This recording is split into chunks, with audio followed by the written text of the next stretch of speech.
షేక్ అన్వర్ గారి millionaires wealth creation workshop November 20న నిర్వహిస్తున్న ప్రోగ్రాంలో జాయిన్ అవ్వాలనుకుంటే వెంటనే సంప్రదించండి. నమస్తే రజిత గారు. నమస్తే ఉషా. కొంతమంది, నేను అందరని చెప్పట్లేదు, ఎవరైతే భార్యలు హస్బెండ్కి అన్ని రకాలుగా సహకరిస్తూ ఉంటుంటారు, వాళ్ళకి కావాల్సిన ప్రతి పని వీరే దగ్గర నుంచి చూస్తూ ఉంటుంటారు. ఎలా ఉంటుందంటే కొన్నిసార్లు వాళ్ళ పాత్ర ఇంట్లో పని వాళ్ళు ఎవరైతే ఉంటుంటారో వాళ్ళకి ఆమెకి పెద్ద తేడా లేదేమో అనిపిస్తూ ఉంటుంది. బయటపడి చెప్పుకోలేరు, ఎవరిని ఆశ్రయించలేరు.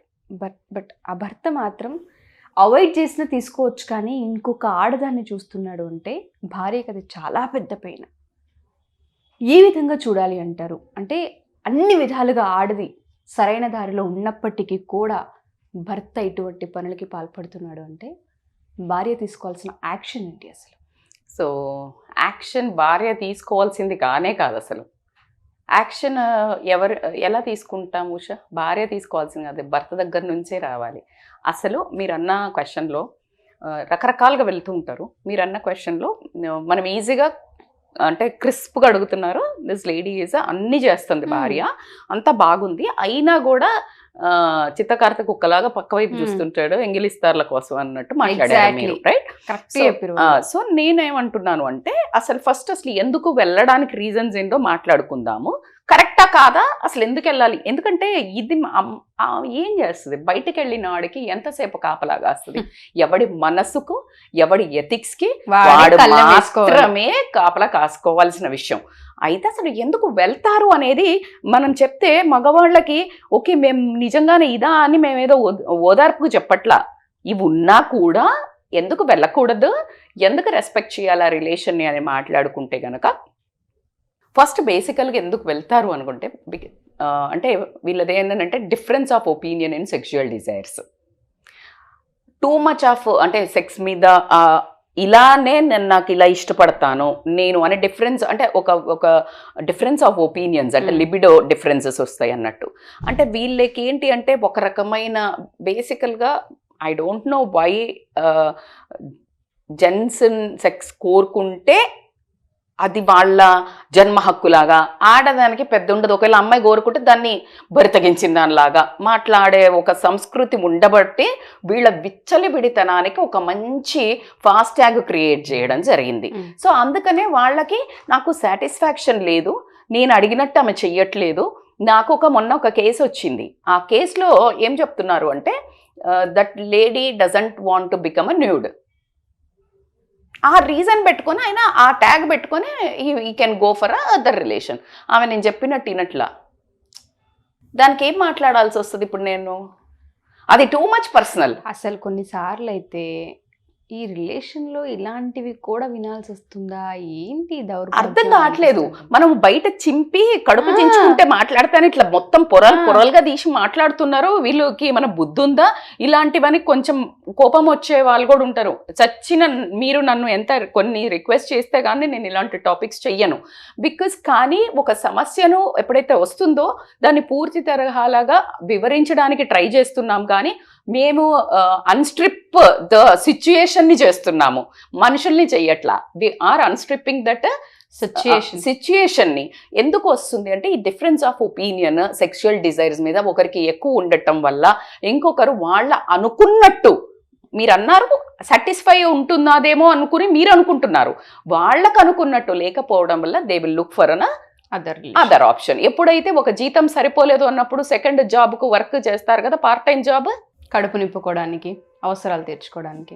నీడ్స్ వేరు, లగ్జరీస్ వేరు. You are getting my point. So that is the important. ఇంకొకటి ఏంటంటే ఫిజికల్ అట్రాక్షన్. బేసికల్గా ఫస్ట్ పెళ్లి చేసుకున్నప్పుడు ఫిజికల్ అట్రాక్షన్ చూసి పెళ్లి చేసుకున్నారు అనుకో, ఉషా అందంగా ఉన్నారనో ఏమైనా చేసుకున్నారు. ఆ ఫిజికల్ అట్రాక్షన్ని చూసి చేసుకున్నప్పుడు అది లాంగ్ టర్మ్ ఉంటుందా? ఫిజికల్ అట్రాక్షన్ ఎవరికి ఉండదు. ఎవరికి ఆ ఫిజికల్ అట్రాక్షన్ ఇంకా రోజు రోజుకి పెరగాలంటే అది ఎక్కడ కనెక్ట్ అవ్వాలి? బిహేవియరల్ అట్రాక్షన్ దగ్గర, మ్యూచువల్ రెస్పెక్ట్ దగ్గర ఉన్నప్పుడు మాత్రమే ఆ ఫిజికల్ అట్రాక్షన్ హోల్డ్ చేసి పెడుతుంది. సో ఆ ఫిజికల్ అట్రాక్షన్ ఏమవుతుంది over the period of time, పెళ్ళి అయిన తర్వాత ఏమవుతుంది, పిల్లలను వీళ్ళ కేరింగ్ తగ్గుద్ది. అదే బాయ్ ఫ్రెండ్ గర్ల్ ఫ్రెండ్ దగ్గరికి వెళ్ళేటప్పుడు, లేకపోతే పెళ్లి సెటిల్ అయినాక భర్త దగ్గరికి, లేకపోతే కొత్తగా పెళ్ళైనప్పుడు అలా షిఫాన్ చీరలు కట్టుకొని అలా ఉండి అది రోజు మంచిగా తయారయ్యి కాజాలు పెట్టుకొని ఐబ్రోస్ చేయించు ఇట్ట ఉన్నదంతా పెళ్ళికి పోయాక వాళ్ళు బాధ్యతలకు విలువనిస్తారు, నీకు బాడీకి విలువనివ్వరు. లేడీని గమనిస్తే వాళ్ళది చాలా టర్న్ ఉంటుంది. మళ్ళీ ఒక 40స్కి వచ్చాక ఏమన్నా మళ్ళీ దాని మీద ఫోకస్ పెంచుతారేమో కానీ ఈ లోపల మాత్రం వాళ్ళదంతా పిల్లలు, సంసారము, ఇల్లు, ఈ ఫ్యామిలీ వాళ్ళని అర్థం చేసుకోవటము, ఈ ఫ్యామిలీ రిలేషన్ వదిలేసి వచ్చి సెటిల్ అవ్వటము, వీటి మీద ఎక్కువగా పెట్టే వరకు ఫిజికల్ బాడీ మీద మేబీ లావ్ అవ్వటము, కేర్ తీసుకోకపోవటము, ఇది వీళ్ళకి ఒక వంకలాగా బయటకే హెడ్ లైట్ ఇలా తిప్పడానికి ఆస్కారం ఉంది. ఎందుకు అంటే మిగతా వేరే అమ్మాయిలు ఒకవేళ పెళ్లిగా అన్నోళ్ళో లేకపోతే పెళ్ళైనాక కూడా ఈ బాధ్యతలు లేని వాళ్ళు అలా తయారై ఉంటారు. ఇది మిలుకుమని అటువైపు తిరగడం జరుగుతుంది. ఎండ ఎటు ఉంటే అటు సన్ఫ్లవర్ తిరుగుతుంది కదా, ఎండ అట్లా అందంగా కనిపించి అదే నీట్నెస్ మెయింటైన్ చేయాలి అనుకుంటే ఒక్కసారి నువ్వేం చేస్తావో గుర్తు తెచ్చుకో. ఇంటికి వచ్చిన తర్వాత ఒక లుంగి వేసుకొని ఒక పిచ్చి షాబీగా గడ్డం వేసుకో. మరి ఆమెకు కూడా మూడు ఉండకపోవచ్చు, మళ్ళీ ఆమె కూడా వేరే పెట్టుకుంటా అంటే ఈ క్వశ్చన్కి ఆన్సర్ చేయాలి కదా. చెయ్యండి అబ్బా, తిట్టుకున్నా సరే చెయ్యండి. నేను అస్సలు ఫెమినిస్ట్ కాదు, నేను క్వశ్చన్ అడుగుతున్నా అంతే. మీరు జెన్యూన్గా ఆన్సర్ చెప్పండి, జెన్యూన్గా బీ హార్ట్. అస్సలు కోపానికి రాకంటే మగవాళ్ళని దెద్దేవా చేయట్లేదు వాళ్ళ కోపం.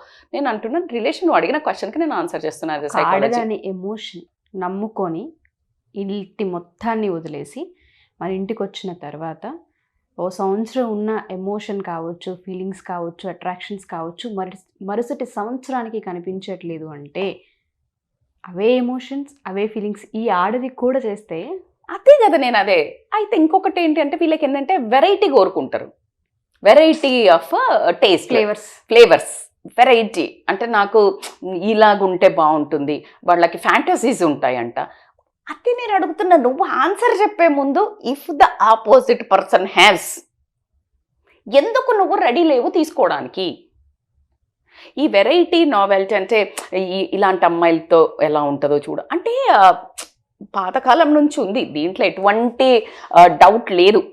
కానీ ఇప్పుడు ఓపెన్ అయిపోయి దానికి ఒక ఇట్లా వీళ్ళు ఉండరు అందుకనే చూసుకున్నాం అని చెప్తున్నారు, చెప్పేస్తారు. అంతా అట్లంతా చాలా ఈజ్ అనేది క్రియేట్ అవ్వటం జరిగింది. Especially when it comes to the gents. మీరు వేసుకోవచ్చు, లేడీస్ ఏమైనా తక్కువ ఉన్నారా అంటే నేను ఎప్పుడు దాని మీద కూడా బొచ్చడి వీడియోస్ చేసినాం, లేడీస్ గురించి కూడా చేసినాం. Now particularly this topic is regarding this people కాబట్టి మీరు ఎక్కడి వరకు కరెక్ట్, ఒకసారి మీకు ఎంత కష్టాలు వస్తాయి, ఎంత ప్రాబ్లమ్స్ వస్తాయో నేను వెనకాల చెప్తాను. సో కాబట్టి ఈ వెరైటీ నావెల్టీ కోరుకోవటం వల్ల వీళ్ళకి వచ్చే ఈ కోరికల వల్ల ఇది నిన్నంతా పక్కకు పెట్టడం జరుగుతుంది. అది కాకుండా ఏమవుతుందంటే ఎప్పుడు కానీ గుర్తుపెట్టుకోండి, ఫిజికల్ ఇంటిమసీస్ డైరెక్ట్లీ ట్విన్డ్ ఇలా కలిసిపోయి మెలవేసుకొని ఉండేది ఎమోషనల్ కనెక్షన్తో. It's too much twined. Physical intimacies always goes with emotional connection intimacy. So ఏంటిది మేడం ఇది ఎమోషనల్ అంటే? ఎమోషనల్ ఇంటిమసీ అంటే ఒకళ్ళ మీద ఒకళ్ళకి పెనవేసుకుని ఒక బంధం ఉండాలి. ఎలా అంటే వెళ్ళేటప్పుడు అరే వెళ్తున్నారా, ఏమొద్దు వెళ్తున్నాను, just like I miss you. ఒక్క మొద్దవతారం లాగా లేచి ఆ పొద్దున్నే నువ్వు ఫోన్ పట్టుకొని చేసి ఆమె మొద్దవతారం లాగా వండేసి నేను అన్ని చేసిన మేడం, నేను పొద్దున లేచిన పూజ చేసిన, నేను వంట చేసిన, మా ఆయనకు మూతిల దాకా తీసుకొచ్చి పెట్టిన, అది కాదు. You need each others emotional connection. తిన్నావా, నువ్వు వెళ్తున్నావా, నువ్వు ఒక ముద్ద తినలేకపోతే నువ్వు పిల్లలు తిన్నారా, just one Pat, one hug, ఇలాంటి గనక ఎమోషనల్గా నువ్వు కనెక్షన్ బిల్డ్ చెయ్యగలిగితే ఖచ్చితంగా ఎక్కడైనా అప్పుడప్పుడు మిలుకుమంటూ అలా వెళ్ళినా మళ్ళీ ఇలా వెనక్కి ఈ బాండ్ గుంజుకొస్తుంది. గాలి వచ్చినప్పుడు పతంగ ఏం చేస్తుంది, వెళ్ళిపోతా ఉంటుంది పైకి.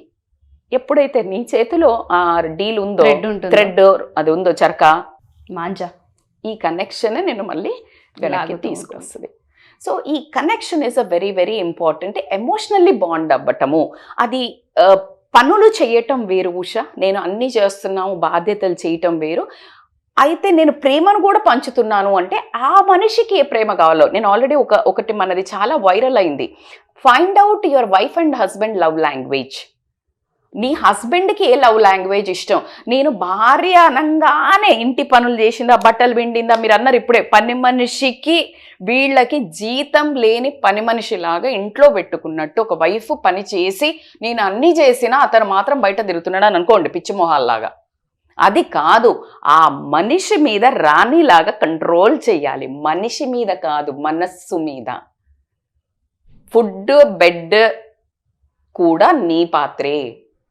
ఎప్పుడైతే నువ్వు ఆ పర్సన్కి నువ్వు ఫిజికల్గా ఎమోషనల్గా టూ మచ్ ట్విన్నింగ్ అవుతావో అప్పుడు మాత్రమే నువ్వు ఖచ్చితంగా ఈ రిలేషన్ని ముందుకు తీసుకెళ్ళగలుగుతావు. సో కాబట్టికే ఎస్పెషల్లీ చెప్పాల్సింది ఏంటి అని అంటే ఫిజికల్ బాండే కావాలి అనుకుంటే గనక, అంటే నా భార్య నన్ను సాటిస్ఫైగా నేను చెయ్యట్లేదు అని అనుకుంటే గనక ఫస్ట్ అసలు నువ్వు ఎమోషనల్ కనెక్షన్ నీ భార్యతో పెట్టుకున్నావా? నువ్వు రాత్రికి వచ్చేసి నేను పని చేసి వచ్చినా నాకు స్ట్రెస్ రిలీఫ్ మేడం, ఆమె సపోర్ట్ చేయట్లేదంటే కరెక్ట్ కాదు. కరెక్టా?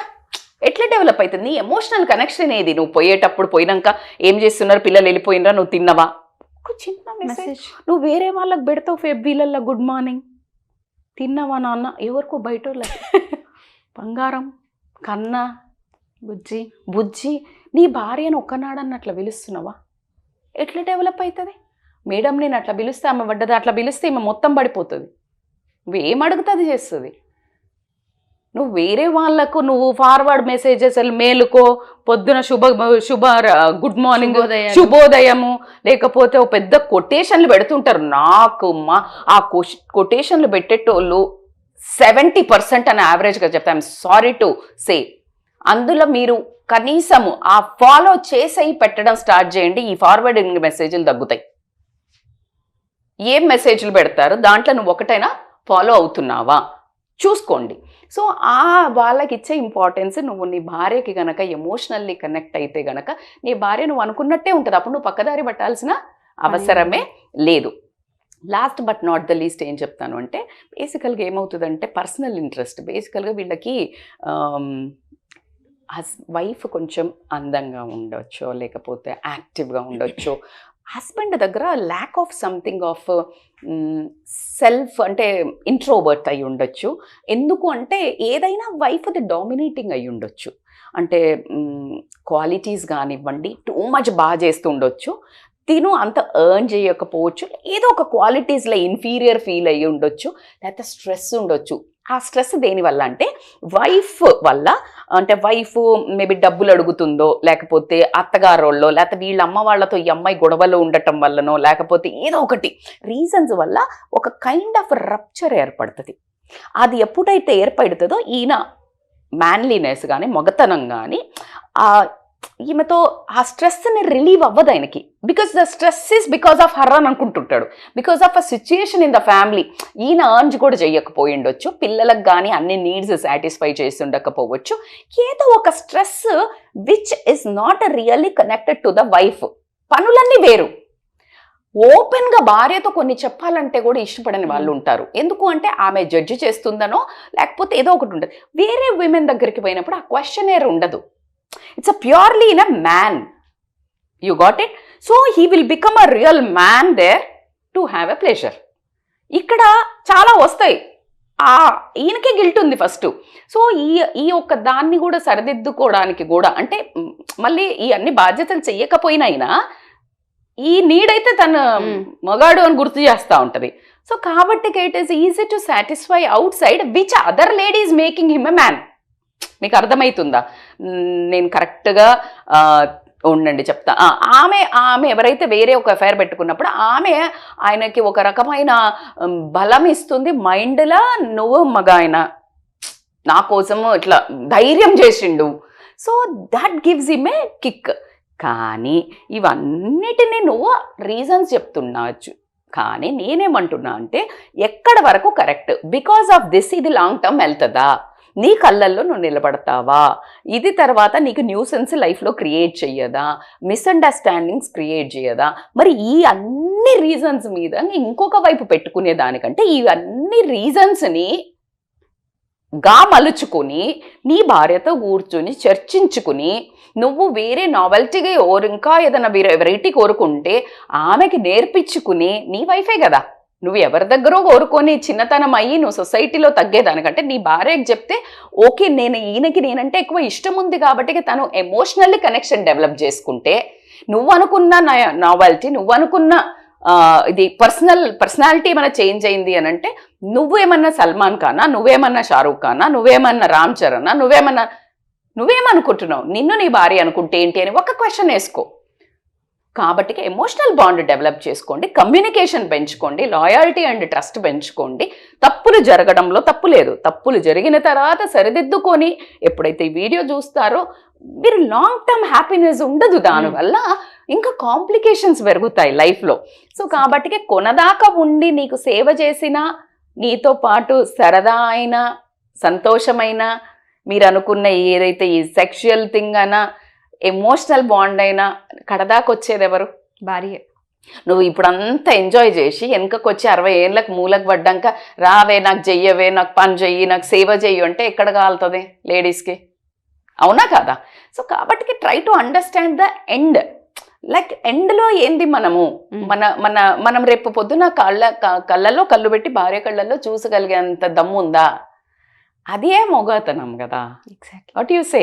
సో కాబట్టి వెన్ ఒక 70% మీరు అడిగిన అన్నీ వేస్తుంది అన్నాడు, మీరు అన్న 60% వేసుకుందాం. You can really pass her in life. No, 60% is not a fail mark, 70% is not a fail mark. నువ్వు ఇంకొక వైపు వెళ్ళడానికి మళ్ళీ నీకు ఎన్ని మార్కులు వేసిందో నీ భార్య ధైర్యం ఉండి ఎప్పుడన్నా అడిగినావా? అడగలేదు కదా.